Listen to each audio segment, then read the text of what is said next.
स्वतंत्रता सेनानियों ने एक सपना देखा था। उन्होंने सपना देखा था कि भारत में रहने वाले हर नागरिक को अपना प्रतिनिधि चुनने का अधिकार होगा। बाबा साहब अंबेडकर ने जब इस देश का संविधान लिखा तो उन्होंने हर भारतवासी के लिए एक सपना देखा था कि हम जिसको वोट डालेंगे उस वोट के अधिकार के आधार पर प्रतिनिधि चुने जाएंगे, सरकारें चुनी जाएंगी। वोट का अधिकार हमारे देश के लोकतंत्र का, हमारे देश के संविधान का मौलिक अधिकार है। लेकिन आज भारतीय जनता पार्टी वोट का अधिकार जो एक आम व्यक्ति वोट डालता है अपने प्रतिनिधि को चुनने के लिए, आज उस वोट के अधिकार पर घोटाला कर रही है और इस देश के संविधान और इस देश के लोकतंत्र की धज्जियां उड़ा रही है। नई दिल्ली विधानसभा में एक बहुत बड़े स्तर पर एक वोटर स्कैम देश के सामने आया है।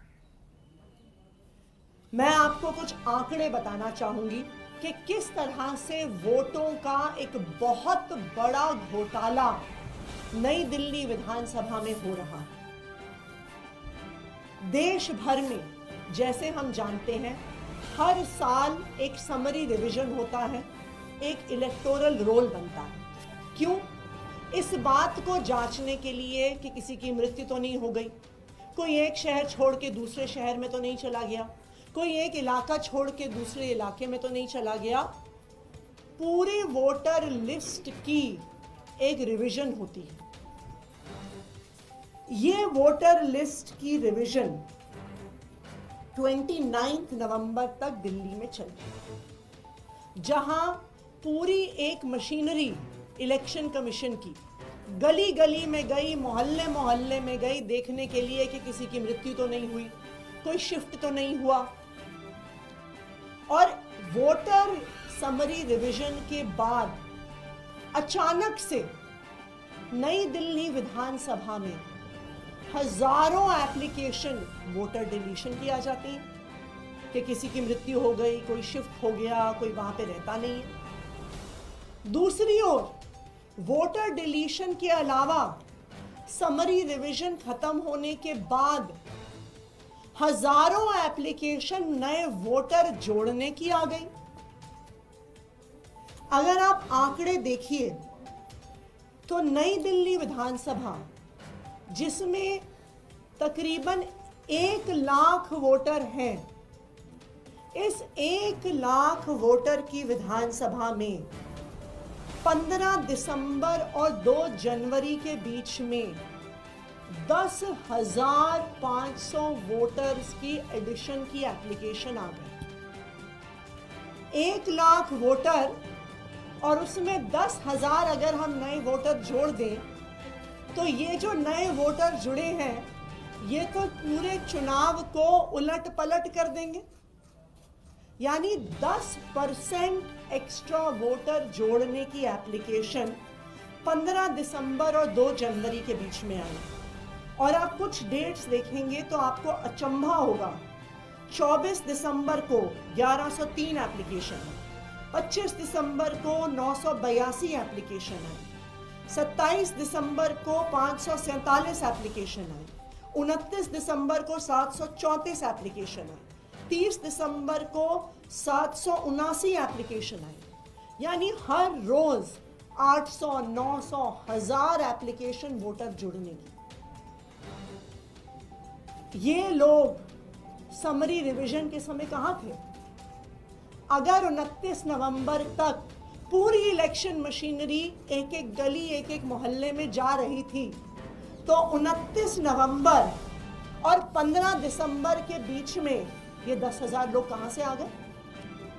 इससे ये साफ है कि गलत तरीके से वोटर जोड़ने की साजिश हो रही है। दूसरी ओर एक वोटर डिलीशन की भी बहुत बड़ी साजिश हो रही है।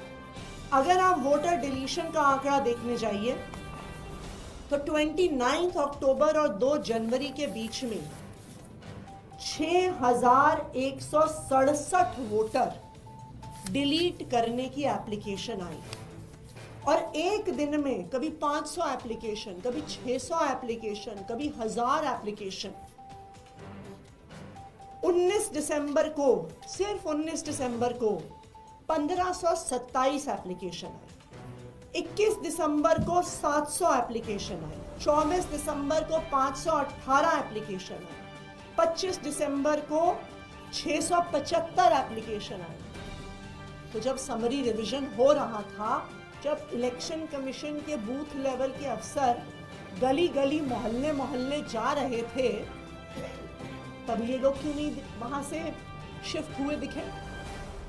तो ये साफ है कि गलत तरीके से वोट काटने की साजिश हो रही है। और इसका आंकड़ा देखिए, 6167 जो वोट हैं, ये नई दिल्ली विधानसभा के कुल 5.77% वोट हैं। यानी 10% वोट को जोड़ना, 5.5% वोट को काटना, इतने में पूरे इलेक्शन में हेर फेर करने की साजिश। एक और आपको आंकड़ा बताती हूं। जो वोटर डिलीशन की एप्लीकेशन आई, ये 6167 एप्लीकेशन, इसमें से 4283 4283 एप्लीकेशन मात्र 84 लोगों ने डाली। यानी 84 लोगों ने 4000 से ज्यादा लोगों की वोट काटने की एप्लीकेशन डाली। अब कौन है ये लोग जो इतने सारे लोगों के वोट कटवा रहे हैं? जिन लोगों का वोट कट गया है या जो लोग शिफ्ट हो गए हैं, मृत्यु हो गई है, इलेक्शन कमीशन के लोग नहीं ढूंढ पाए, डोर टू डोर सर्वे में नहीं ढूंढ पाए। बूथ लेवल ऑफिसर जो 10 साल से ये काम कर रहा है, वो नहीं ढूंढ पाया कि ये शिफ्ट हो गए, इनकी मृत्यु हो गई, ये वहां पे नहीं रहते हैं। पर इन 84 लोगों ने, इन 84 लोगों ने ऐसे हजारों लोग ढूंढ लिए वोट काटने के लिए। सबसे बड़ा सनसनीखेज खुलासा तब हुआ जब इन 84 लोगों को नोटिस देकर इलेक्शन कमीशन द्वारा, ईआरओ द्वारा हियरिंग के लिए बुलाया गया। और ये सनसनीखेज खुलासा, इस स्कैम का एक्सपोजे ये है कि जब इन ऑब्जेक्टर्स को बुलाया गया, तो जो सारे ऑब्जेक्टर्स हियरिंग के लिए आए, उन्होंने हाथ खड़े कर दिए कि हमने कोई एप्लीकेशन नहीं फाइल की। मैं आपको कुछ उदाहरण देती हूं। तरुण कुमार चौटाला, जो एनडीएमसी क्वार्टर्स खान मार्केट में रहते हैं, जिनके नाम से 106 डिलीशन की एप्लीकेशंस आई हुई थी।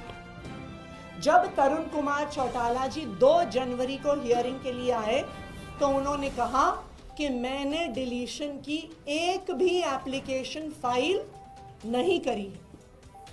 उषा देवी, जो गोल मार्केट में रहने वाली हैं, उषा देवी जी के नाम से 52 डिलीशन की एप्लीकेशंस आई हैं। जब उषा देवी जी 2 जनवरी को हियरिंग के लिए आई, तो उन्होंने कहा मैंने एक भी एप्लीकेशन फाइल नहीं करी है। तीसरा उदाहरण, श्री राजकुमार, जिनके नाम से 82 डिलीशन की एप्लीकेशंस भरी गई थी, जो टी हट्स लक्ष्मीबाई नगर के निवासी हैं। जब 4 जनवरी को वो इलेक्शन ऑफिसर्स के सामने हियरिंग के लिए पेश हुए, तो उन्होंने कहा 82 तो छोड़िए, मैंने एक भी एप्लीकेशन फाइल नहीं किया है। इसका क्या मतलब है? इसका मतलब है कि एक बहुत बड़े स्तर पर वोटर लिस्ट को मैनिपुलेट करने का नई दिल्ली विधानसभा में स्कैम चल रहा है, घोटाला चल रहा है। फ्रॉड आइडेंटिटीज को यूज किया जा रहा है। ऑनलाइन वोटर लिस्ट से लोगों के एपिक कार्ड्स, उनके वोटर आईडी नंबर, उनके पते, उनके फोन नंबर लेकर झूठी एप्लीकेशंस डाली जा रही हैं और नई दिल्ली विधानसभा में चुनाव को हेर फेर करने की साजिश हो रही है। इस पूरे प्रकरण में जो पूरी इलेक्शन कमीशन की एडमिनिस्ट्रेशन है, उनका भी रुख बहुत ज्यादा सस्पिशियस रहा है। जब इतने इंक्रिमिनेटिंग प्रमाण, इतना इंक्रिमिनेटिंग एविडेंस सामने आ गया, तो हमारा इलेक्शन कमीशन के अधिकारियों से सवाल है कि आपने अभी तक इन्वेस्टिगेशन क्यों नहीं बिठाई? ये तो बहुत बड़ा स्कैम है, ये तो बहुत बड़ा घोटाला है। लेकिन अभी तक इलेक्शन कमीशन के अधिकारियों ने इसमें कोई इन्वेस्टिगेशन नहीं करी। मैंने चीफ इलेक्शन कमिश्नर को कल एक पत्र लिखा है, ये पूरे डिटेल्स के साथ, किस तरह से नई दिल्ली विधानसभा में बहुत बड़ा वोटर फ्रॉड हो रहा है उसके बारे में।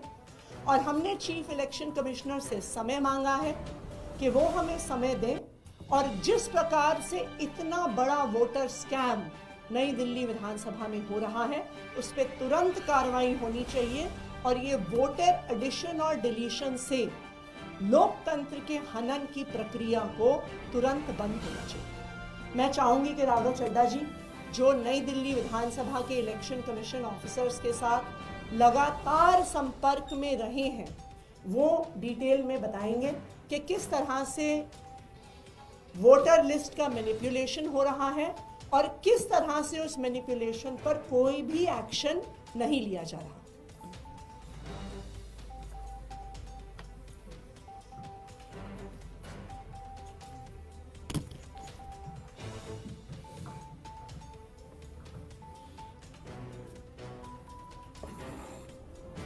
नई दिल्ली विधानसभा क्षेत्र के चुनाव अधिकारियों से लगातार हम संपर्क में उनसे संवाद करते आए हैं और पिछले एक हफ्ते के भीतर जो चीज़ें उजागर हुई वो आज इस प्रेस कॉन्फ्रेंस के माध्यम से आपके सामने रखी गई। मैं ये बताना चाहूँगा कि प्रक्रिया किसी भी मतदाता का नाम सूची से डिलीट कराने का बड़ा सरल होता है। या तो वो व्यक्ति खुद ही एक फॉर्म 7 इलेक्शन कमीशन में सबमिट कराकर ये कहता है कि मेरा पता बदल गया है, अब मैं इस क्षेत्र का मतदाता नहीं रहा, निवासी नहीं रहा, मेरा वोट यहां से काट दिया जाए। और दूसरा तरीका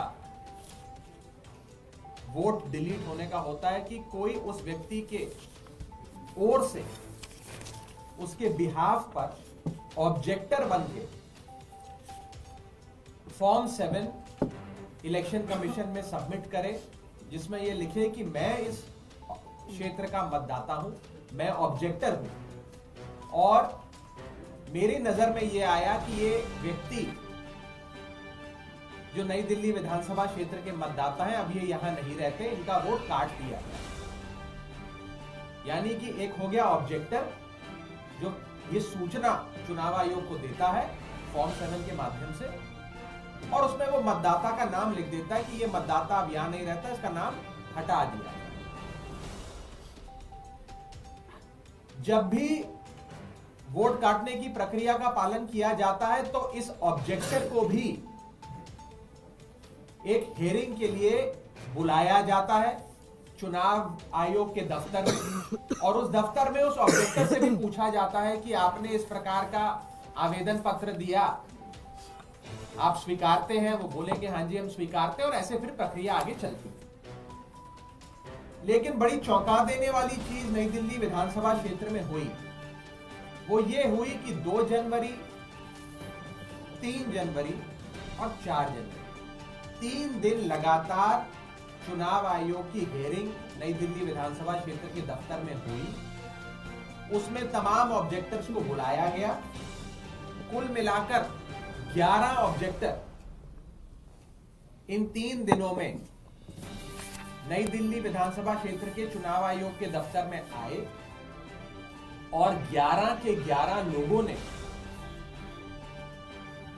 मना कर दिया कि हमने किसी प्रकार का आवेदन पत्र किसी वोटर का नाम काटने के लिए नहीं दिया है, हम ऑब्जेक्टर नहीं है, हमारे नाम का गलत इस्तेमाल हुआ है, हमने ना ये फॉर्म भरा, ना इस पे साइन किया, ना किसी के वोट काटने के लिए आपको कोई आवेदन पत्र दिया। ये बड़ी चौंका देने वाली बात है। 2 जनवरी को तरुण कुमार चौटाला जी जो एनडीएमसी क्वार्टर्स में रहते हैं खान मार्केट में, इनके नाम से 108 एप्लीकेशंस दर्ज करी गई थी वोट काटने, 108 लोगों के वोट काटने के लिए। उन्होंने आकर मना कर दिया कि मैंने इस प्रकार की कोई भी एप्लीकेशन नहीं दी। उसके बाद उषा देवी जी, ये भी 2 जनवरी को पेश होती है, गोल मार्केट की निवासी हैं, इनके नाम से 22 नोटिसेस, 22 आवेदन पत्र दिए गए हैं 22 लोगों के वोट काटने के लिए, इन्होंने मना कर दिया। फिर सुनीता जी पेश होती हैं, 3 जनवरी को विपिन जी, मोनिका जी पेश होते हैं, ये भी मना कर देते हैं कि हमने कोई डिलीशन एप्लीकेशन नहीं दी। 4 जनवरी को राजकुमार जी जो लक्ष्मीबाई नगर में रहते हैं वो पेश होते हैं, इनके नाम से 88 एप्लीकेशंस है वोट काटने की, इन्होंने कहा हमने भी कोई एप्लीकेशन नहीं दी। ममता कुमारी जी काका नगर डीडीए फ्लैट्स में रहती हैं, ये कहती है हमने भी कोई आवेदन पत्र नहीं दिया किसी का वोट काटने के लिए, जबकि ममता कुमारी जी के नाम पर 60 लोगों का वोट काटने की एप्लीकेशन दी गई है। ज्योति जी जो type 2 quarters sector 2 DIZ area Peshwa road पे रहती हैं, इनके नाम पे 125 मतदाताओं का वोट काटने की एप्लीकेशन है। इन्होंने भी पेश होकर कहा कि मैंने इस प्रकार का कोई वोट काटने की एप्लीकेशन आवेदन पत्र नहीं जमा किया है, ना भरा है। एक रुचि तिवारी जी, ये भी 4 जनवरी को पेश होती है, इनके नाम पर 25 एप्लीकेशन है। पंकज जी के नाम पर 1, नीरज जी के नाम पर 2, न जाने कितने ऐसे लोग हैं जिनके नाम का गलत इस्तेमाल हुआ, जिनका आइडेंटिटी थेफ्ट हुआ, जिनका इंपर्सनेशन हुआ और उनके नाम, एड्रेस और एपिक नंबर का गलत इस्तेमाल कर उनके नाम पर न जाने कितने लोगों का वोट काटने के आवेदन पत्र दिए गए। और सबसे चौंका देने वाली बात, हमारे सांसद संजय सिंह जी की धर्मपत्नी का नाम काटने के लिए 2 फॉर्म 7 जमा किए गए, जिसमें से एक ऑब्जेक्टर है सुरेश देवी, ये भी 6 जनवरी को हेयरिंग में आती है और आकर पता लगता है कि इनके नाम पर, यानी कि सुरेश देवी जी जो कोई मतदाता है नई दिल्ली विधानसभा क्षेत्र की, इनके नाम से 27 लोगों का वोट काटने की एप्लीकेशन आई हुई है, जिसमें से एक हमारे माननीय सांसद संजय सिंह जी की धर्मपत्नी का है। तो ये एक बहुत बड़ा प्रायोजित संयोजित ढंग से वोटर फ्रॉड नई दिल्ली विधानसभा क्षेत्र में चल रहा है। जब ये सारी चीजें हमारे मद्देनजर आई तो हमने जो आरओ है नई दिल्ली विधानसभा क्षेत्र के, उनसे बैठक करी और उन्हें कहा कि प्रथम दृष्टि ऐसा लगता है कि जितने भी ये ऑब्जेक्टर्स हैं जिनके द्वारा वोट काटने के आवेदन दिए जा रहे हैं, ये सब फर्जी हैं। इनके नामों की चोरी, इनकी आइडेंटिटी की चोरी कर इनके नामों का गलत प्रयोग कर लोगों के वोट काटने के आवेदन पत्र दिए जा रहे हैं। इसीलिए 100% ऑब्जेक्टर वेरिफिकेशन, यानी कि वो लोग जिन्होंने आवेदन पत्र दिए किसी दूसरे का वोट कटवाने के लिए, जिसे सरल भाषा में ऑब्जेक्टर कहें, 100% ऑब्जेक्टर वेरिफिकेशन करना अनिवार्य हो जाता। दुख की बात यह है कि आरओ ऑफिस ने और जो आरओ, ईआरओ और एईआरओ और तमाम अधिकारी हैं, उन्होंने हमारी इस मांग को सिरे से खारिज कर दिया। उसके बाद हमने दूसरी मांग रखी कि आपको इन ऑब्जेक्टर्स की हाउस टू हाउस वेरिफिकेशन करनी चाहिए। ये जो 84-90 के आसपास ऑब्जेक्टर्स हैं, इनके घर जाइए, जिन्होंने 6000 लोगों का वोट काटने की एप्लीकेशन दे दी, इनसे पूछिए कि आप यहीं रहते हैं, यहाँ के मतदाता हैं, क्या आपने इस प्रकार का आवेदन पत्र दिया? तो house to house verification in objectors की होनी चाहिए, ये हमारी पहली मांग थी। ये चुनाव अधिकारियों ने मना कर दिया। हमारी दूसरी मांग थी कि अगर आप हाउस टू हाउस वेरिफिकेशन नहीं करते हैं तो आप हमें इनका पता दे दीजिए, हम करेंगे हाउस टू हाउस वेरिफिकेशन। तमाम राजनीतिक दल जो है नई दिल्ली विधानसभा क्षेत्र में, आम आदमी पार्टी, भाजपा, कांग्रेस, तमाम पार्टियों को इन ऑब्जेक्टर्स का नाम, पता, फोन नंबर सार्वजनिक तौर पे दे दीजिए। हम जाकर उनसे पूछ के बता देंगे कि क्या उन्होंने आवेदन पत्र दिए कि नहीं दिए, और भाजपा को भी, कांग्रेस को भी, तमाम पार्टियों को ये जानकारी दे दीजिए कि कौन है ऑब्जेक्टर्स। दुख की बात है कि हमारी इस दूसरी मांग को भी खारिज कर दिया गया और कहा गया कि ऑब्जेक्टर की डिटेल देने के लिए तो जी कोई प्रावधान ही नहीं है, तो हम कैसे दे दें आपको। हमने उसके बाद तीसरी मांग करी कि चलिए आप पता हमें नहीं दे रहे, आप नहीं चाहते हम जाएं, इन तमाम ऑब्जेक्टर्स को जो इतनी हजारों लोगों के वोट काटने के आवेदन पत्र दे रहे हैं, इनको आप अपने चुनाव अधिकारी का जो दफ्तर होता है उसमें एक मीटिंग के लिए आमंत्रित करिए और उसमें तमाम राजनीतिक दलों के, यानी कि हमारी पार्टी के भी प्रतिनिधि को बुला लीजिए। वही दूध का दूध, पानी का पानी हो जाएगा। पारदर्शी तरीके से हम इन सबसे पूछ लेंगे कि आपने कोई आवेदन पत्र दिया या नहीं दिया। दुख की बात यह है कि चुनाव अधिकारियों ने हमारी इस तीसरी मांग को भी खारिज कर दिया और कहा कि जी ये हम कैसे कर सकते हैं, ये तो उस ऑब्जेक्टर की प्राइवेसी जो है उस पे एक बहुत बड़ा खतरा हो जाएगा, हम नहीं इस प्रकार से कोई भी मीटिंग बुला सकते। हमने चौथी मांग रखी कि चलिए मीटिंग मत बुलाइए, आपको लग रहा है कि उनकी प्राइवेसी पे बहुत बड़ा हमला हो जाएगा ऑब्जेक्टर्स की, कम से कम टेलीफोनिक वेरिफिकेशन तो ऑब्जेक्टर्स की करा लीजिए। यानी कि चुनाव अधिकारी खुद फोन के माध्यम से एक एक ऑब्जेक्टर को फोन कर ये पूछे कि क्या आपका ये नाम है, क्या आपने इतने 85, 90, 100, 110 वोट काटने के आवेदन दिए हैं या नहीं दिए, और तमाम पार्टियों के प्रतिनिधियों को उस टेलीफोनिक वेरिफिकेशन का हिस्सा बना लीजिए। दुख की बात यह है कि इस टेलीफोनिक वेरिफिकेशन ऑफ ऑब्जेक्टर्स की जो हमने मांग रखी थी उसे भी चुनाव अधिकारियों ने नकार दिया और कहा कि यह भी हमारे लिए संभव नहीं है, क्योंकि कोई प्रावधान नहीं है कानून में करने का। फिर हमने एक और बात कही, हमने कहा अच्छा आप हमें मत बुलाइए, पर आप बंद कमरे में ही टेलीफोनिक वेरिफिकेशन कर लीजिए, और जो जो लोग ये कह रहे हैं कि हमने इस प्रकार का कोई वोट काटने का आवेदन पत्र नहीं दिया है, वो स्वीकार करके उनके फॉर्म्स सारे खारिज कर दीजिए। दुख की बात यह है कि इस मांग को भी चुनाव अधिकारियों ने मना कर दिया और कहा कि जब तक ऑब्जेक्टर खुद हमारे दफ्तर चलकर नहीं आएगा और लिखित में नहीं देगा कि मैंने कोई आवेदन पत्र नहीं दिया, तब तक हम उसके एक भी फॉर्म को खारिज नहीं करेंगे और हम इस प्रक्रिया को वोट काटने की जारी रखेंगे। यानी कि हमारी एक भी साधारण से साधारण मांग को भी स्वीकृति नहीं मिली, और मोटे मोटे तौर पर ये सारे घटनाक्रम ये दिखाता है कि कहीं ना कहीं एक बहुत बड़ा वोटर डिलीशन और वोटर एडिशन का एक फ्रॉड, एक धांधलेबाजी नई दिल्ली विधानसभा क्षेत्र में चल रही है। ये तमाम दस्तावेज हमने मुख्य चुनाव आयुक्त को भी एक पत्र के माध्यम से भेजे हैं और उम्मीद करते हैं कि उनका कार्यालय जरूर इस पे संज्ञान लेगा और जल्द से जल्द कार्रवाई करेगा। मैं अनुरोध करूंगा संजय सिंह जी से कि अपनी बात आगे रखें।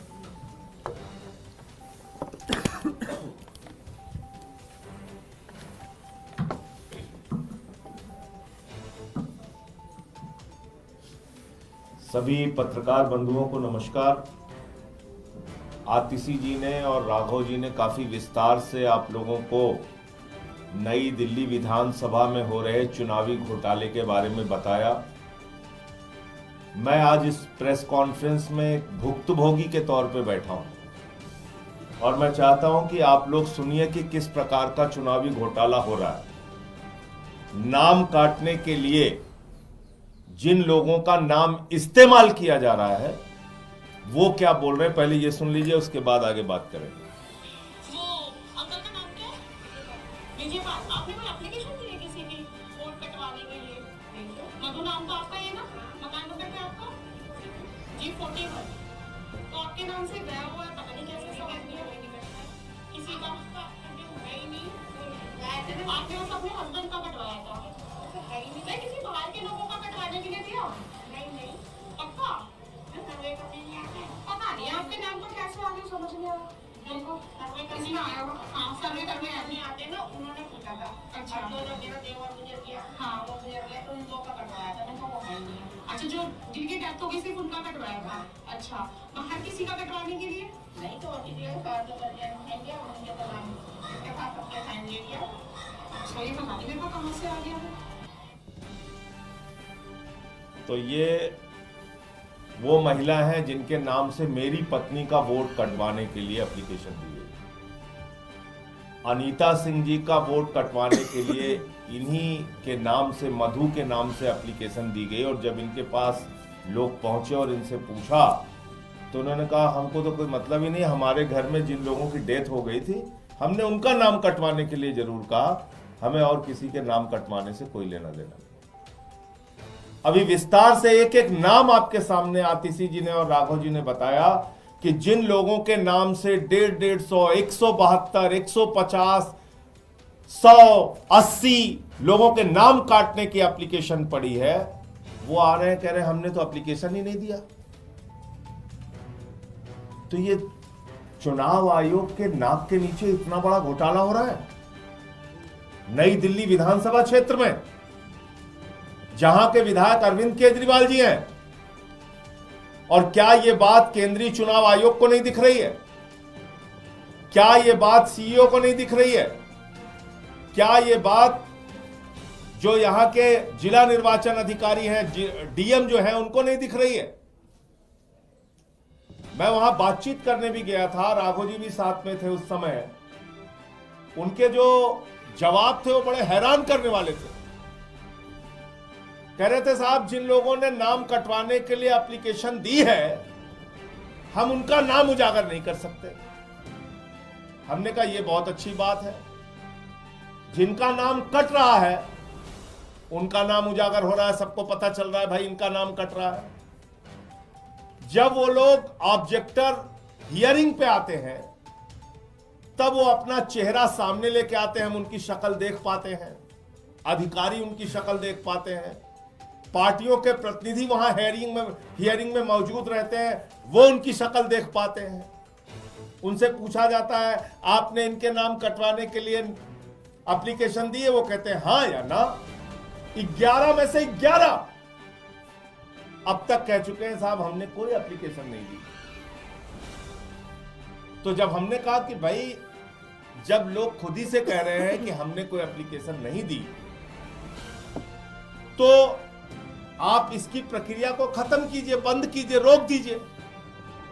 कह रहे नहीं हम फिर भी चलाएंगे डिलीट करने की प्रक्रिया को। अब आप समझ रहे कितना बड़ा जिद और कितना बड़ा चुनावी घोटाला करने की मंशा है। हमने कहा कि भाई ये जो टेलीफोन आप करेंगे उस दौरान हम लोगों के एक कोई प्रतिनिधि वहां पे बैठे रहे, नहीं साहब ये भी नहीं हो सकता। अच्छा जो टेलीफोन पे मना कर दें आपको कि हमने कोई एप्लीकेशन नहीं दी, उसकी प्रक्रिया को आगे मत बढ़ाइए, नहीं ये भी नहीं कर सकते। इसका मतलब डिलीट करना ही करना है। एक विधानसभा क्षेत्र में जहां पे 29 नवंबर को चुनाव विभाग के द्वारा चुनाव में शामिल अधिकारियों के द्वारा कौन रहता है नहीं रहता है इसकी जांच पड़ताल हो गई। समरी रिवीजन की वोटर लिस्ट बन गई और वो वोटर लिस्ट बनने के बाद समरी रिवीजन की लिस्ट आने के बाद 29 नवंबर के बाद 10,500 वोट यानी कि लगभग 10.5% वोट नए जोड़े जा रहे हैं और 6.2% वोट काटे जा रहे हैं। ये कितना बड़ा घोटाला है आप इसका अंदाजा लगा सकते हैं।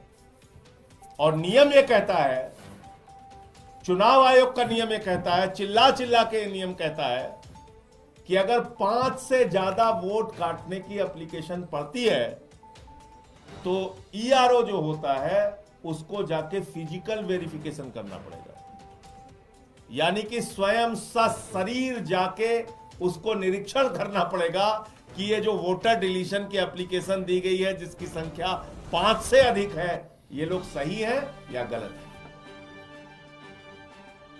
उस प्रक्रिया का भी पालन नहीं हो रहा है। तो भारतीय जनता पार्टी जो चुनाव लड़ने से पहले चुनाव हार चुकी है और दिल्ली में नई दिल्ली विधानसभा क्षेत्र में केजरीवाल जी की विधानसभा क्षेत्र में उनको मालूम है कि उनको बहुत बुरी हार का सामना करना है, तो इसलिए वो चुनावी घोटाले के माध्यम से चुनाव जीतने की मंशा रखना चाहती है। उसकी ये गलतफहमी हम लोग दूर कर देंगे और मैं चुनाव आयोग से अपील करता हूं कि आप तत्काल हस्तक्षेप करिए और इन बातों को ध्यान दीजिए कि इतने बड़े पैमाने पर ये घोटाला आपके नाक के नीचे कैसे हो रहा है और जो अधिकारी इसमें शामिल हैं, जो ये फर्जी ऑब्जेक्टर्स को संरक्षण देने में लगे हुए हैं, जो ये काल्पनिक और मैं तो कहूंगा भूत ऑब्जेक्टर जिनका कोई अता पता ही नहीं है, ये भूत ऑब्जेक्टर जो हैं नाम कटवाने वाले, इनको प्रोटेक्ट करने में लगे हुए हैं और इनके दिए गए एप्लीकेशन के आधार पर नाम काटने में लगे हुए हैं, उन अधिकारियों के खिलाफ सख्त से सख्त कार्रवाई कीजिए। ये मैं चुनाव आयोग से अपील करूंगा।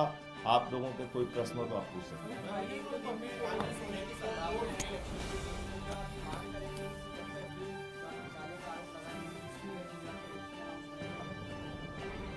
देखिए, इलेक्शन अनाउंस होने के बाद भी करीब 10 दिन तक वोटर एडिशन डिलीशन की प्रक्रिया चलती है। हमारी ये मांग है कि जो नई दिल्ली में एक बहुत बड़ा घोटाला सामने आया है, सबसे पहले उस पे इन्वेस्टिगेशन होना ज़रूरी है। एक बहुत बड़े स्केल पे फ्रॉड हो रहा है।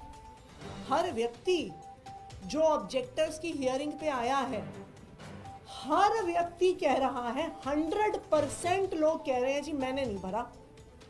ये बिल्कुल वही है, ये घोस्ट ऑब्जेक्टर्स हैं।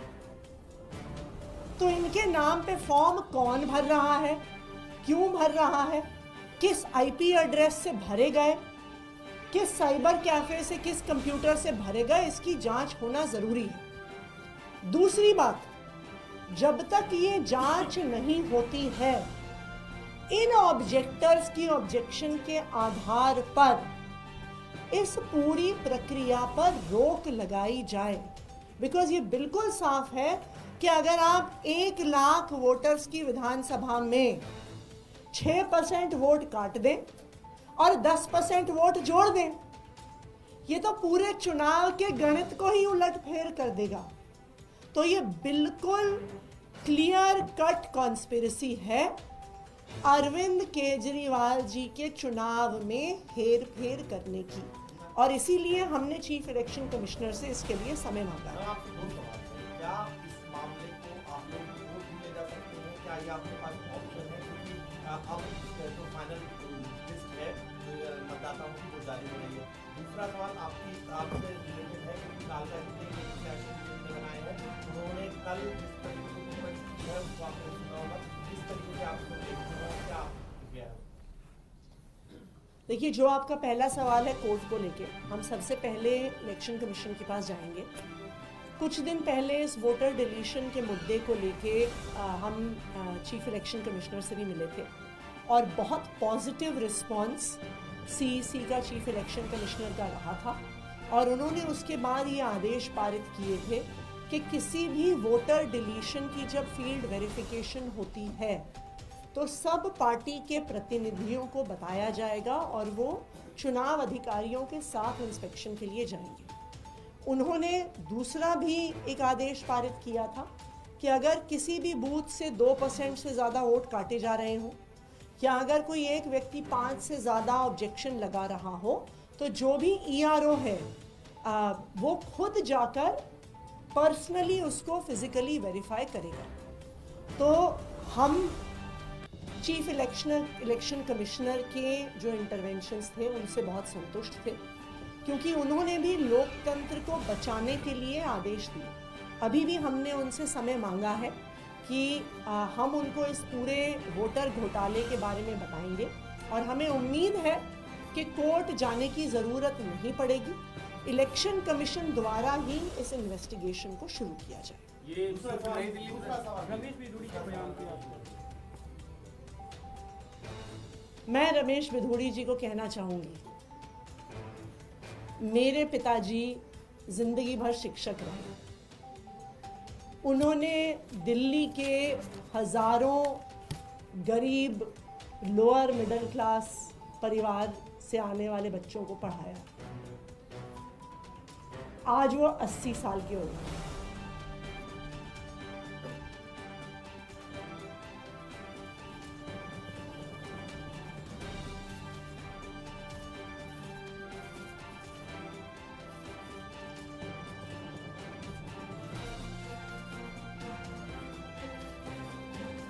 वो इतने बीमार रहते हैं कि बिना सहारे के चल नहीं पाते हैं।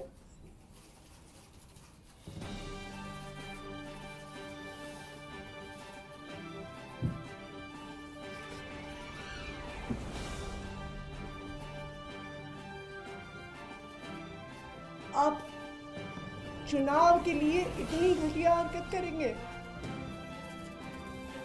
कैसे बुजुर्ग व्यक्ति को गालियां देने पे उतर आएंगे?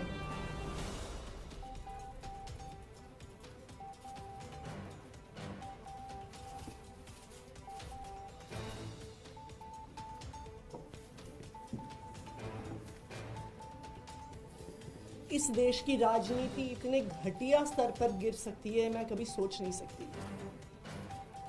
रमेश बिधूड़ी जी खुद दक्षिणी दिल्ली से 10 साल सांसद रहे। वो बताएं ना कालका जी के लोगों को कि उन्होंने इस इलाके के लोगों के लिए क्या किया। वो दिखाए ना कि जो उनका 10 साल का काम था वो मेरे 5 साल के विधायक के काम से बहुत बेहतर था। उसके आधार पर वोट मांगे। कहें कि अगर आतिशी ने एक सड़क बनवाई तो मैंने 10 सड़कें बनवाई। आतिशी ने अगर 100 सीसीटीवी कैमरा लगवाए तो मैंने 1000 सीसीटीवी कैमरा लगवाए। आतिशी ने अगर 1000 लाइटें लगवाई तो मैंने 5000 लाइटें लगवाई। अपने काम पर वोट मांगे। मेरे बुजुर्ग पिताजी को गालियां देके वोट मांग रहे हैं वो। ये बहुत दुख की बात है।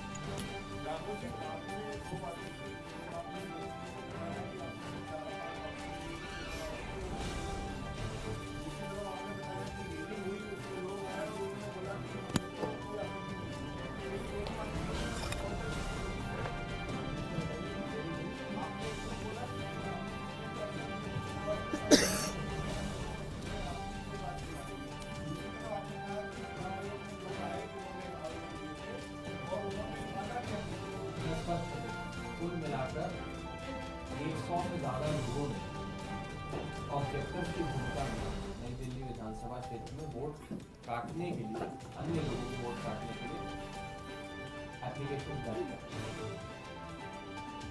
उसमें से मात्र 11 लोग ही अभी तक की हियरिंग में सामने आए और लोगों का सामने आना बाकी है। जो 11 लोग अभी तक सामने आए वो 11 के 11 लोगों ने मना कर दिया कि हमने वोट काटने की कोई एप्लीकेशन नहीं। जो बाकी लोग हैं, हमारा ये मानना है कि 11 के अतिरिक्त भी जितने भी बाकी ऑब्जेक्टर हैं वो भी सब इसी चीज के शिकार है कि उनके नाम का गलत इस्तेमाल हुआ, उनकी आइडेंटिटी का गलत इस्तेमाल हुआ और उन्होंने किसी प्रकार का कोई आवेदन पत्र नहीं दिया। तो ये जो घोस्ट ऑब्जेक्टर्स सामने लाए गए हैं लोगों का वोट कटवाने के लिए, ये घोस्ट ऑब्जेक्टर्स बीजेपी पे ही घोस्टिंग कर रहे हैं। These ghost objectors are ghosting on the BJP. और साफ तौर पे जैसे जैसे ये हियरिंग्स की प्रक्रिया चल रही है, लोग सामने आ रहे हैं, ये साफ होता जा रहा है कि ये सारे के सारे ऑब्जेक्टर्स फर्जी हैं। दूसरी चीज, मान लीजिए कि और भी लोगों का इस प्रकार से नाम इस्तेमाल हुआ जिनके नाम पर वोट काटने की एप्लीकेशन दर्ज करी गई, लेकिन वो गांव गए हुए हैं, दिल्ली के बाहर हैं, कोई अपने किसी काम से व्यस्त है, किसी पारिवारिक शादी के लिए, किसी फंक्शन के लिए बाहर गया हुआ है, या नौकरी पेशा आदमी है, वर्किंग डे पर ऑफिस से छुट्टी लेकर चुनाव आयोग के दफ्तर जाकर इस पूरी हियरिंग का हिस्सा नहीं बन सकता। उन लोगों का क्या होगा जो लोग पहुंचेंगे नहीं अपने नाम ये बताने के लिए कि जी हमने कोई आवेदन पत्र नहीं दिया। जब लोग जाएंगे नहीं तो उनके सारे जितने भी एप्लीकेशंस हैं उनको तो चुनाव आयोग लगातार प्रोसेस किया जा रहा है और नाम डिलीट किए जा रहा है। इसीलिए मैं ये कहना चाहता हूं कि 100% ऑब्जेक्टर वेरिफिकेशन हो, ताकि 100 के 100% ऑब्जेक्टर वेरिफिकेशन से सामने आ जाए कि कौन जेन्युइन ऑब्जेक्टर है और कौन घोस्ट ऑब्जेक्टर है। सर एक और सवाल है, की मौजूदगी में गुरुद्वारा सिख प्रबंधक कमेटी ने ये कहा है कि इंदिरा गांधी राष्ट्रीय पार्टी का नाम बदल दिया जाए। आप क्या कहेंगे? देखिए, पहले तो ये जो अभी राघव जी ने जो बात कही है, आप लोगों ने स्वयं से देखा, जिन लोगों के नाम डिलीट करने के लिए गए थे, आप सारे लोग थे साथ में। मैंने कैमरे के सामने उन लोगों को किया था कि 40-40 साल से वो लोग उसी जगह पे रह रहे हैं। इसका मतलब कि उनका नाम जबरन कटवाया जा रहा है, और नाम लेने की जरूरत नहीं, सर्वविदित है ये कि ये भारतीय जनता पार्टी करवा रही है, एकदम बीजेपी करवा रही है। बीजेपी वाले ही नाम कटवा रहे हैं, और ये टारगेट करके कटवा रहे हैं जहां पे परंपरागत रूप से अरविंद केजरीवाल जी के समर्थक रहते हैं, आम आदमी पार्टी के समर्थक रहते हैं, आम आदमी पार्टी के वोटर रहते हैं। उन्होंने आपके कैमरे के सामने आके कहा कि हम आम आदमी पार्टी को वोट करते हैं, केजरीवाल जी को वोट करते हैं, बिना डरे हुए कहा, और हमारे वोट काट दिए गए। 40-40 साल से जो लोग एक जगह पे रह रहे हैं, तो इसका मतलब ये पूरा घोटाला है। 3-4 स्तर पे हम पकड़ चुके इनको और आपके सामने कर चुके। संजय जी, क्या आप लोगों को डर लग रहा है क्या कि अरविंद केजरीवाल जी चुनाव हार भी सकते हैं? जिस तरह ये बड़ी अजीब सवाल पूछा आपने। मतलब चुनाव की प्रक्रिया को साफ सुथरा करना, अच्छा करना, डरना है या सजग होना है? मतलब चुनावी घोटाले को रोकने के लिए प्रयास करने का मतलब है कि आम आदमी पार्टी एक सजग, सतर्क, लोकतंत्र के प्रति आस्थावान पार्टी है। मेरा सवाल इसलिए था कि तो हम इस चुनावी प्रक्रिया को साफ सुथरा चाहते हैं। मैं इसलिए कह रहा था, आप लोग कह रहे हैं कि 15% वोट इधर उधर हो जाएगा तो परिणाम में सीधा परिलक्षित होगा। इस हिसाब से 15% वोट का हेरफेर कर रही है भारतीय जनता पार्टी इस चुनावी घोटाले के माध्यम से, वो हमने आपको बताने का प्रयास किया। विधानसभाओं का जिक्र उठा रहे थे, लेकिन पिछले कुछ समय से सबकी राजनीति पे कॉन्सेंट्रेट हो रहा है, शायद इससे भी ये सवाल होता है। फिर वही बात, हमने तो एक एक विधानसभा का पढ़ के बताया आपको। तुगलकाबाद के एक बूथ का बताया कि जहां पे 1334 वोट है, 554 वोट काटने की एप्लीकेशन एक बूथ पे पड़ गई है। हम कोई चीज छोड़ नहीं रहे हैं, लेकिन आपको यह बता रहे हैं कि जो केंद्रीय चुनाव आयोग का दफ्तर है वो भी उसी नई दिल्ली विधानसभा में आता है। ये बहुत बड़ी बात है। और अगर घोटाला नई दिल्ली विधानसभा में हो रहा है तो उसे उजागर क्या नहीं किया जाए? ये बिल्कुल साफ है कि ये चुनावी घोटाला हो रहा है। वोटर लिस्ट मैनिपुलेशन से इलेक्टोरल फ्रॉड हो रहा है। अगर 11 के 11 ऑब्जेक्टर्स हियरिंग में गलत पाए जाते हैं तो इससे बड़ा स्कैम इस देश के इलेक्शन के इतिहास में क्या होगा? इसीलिए हम डिमांड कर रहे हैं कि इस पे तुरंत इन्वेस्टिगेशन किया जाए, और जब तक ये इन्वेस्टिगेशन नहीं होता है तो जो गलत तरीके से वोटर लिस्ट में नाम जोड़ने की और नाम काटने की प्रक्रिया की जा रही है उस पर रोक लगाई जाए।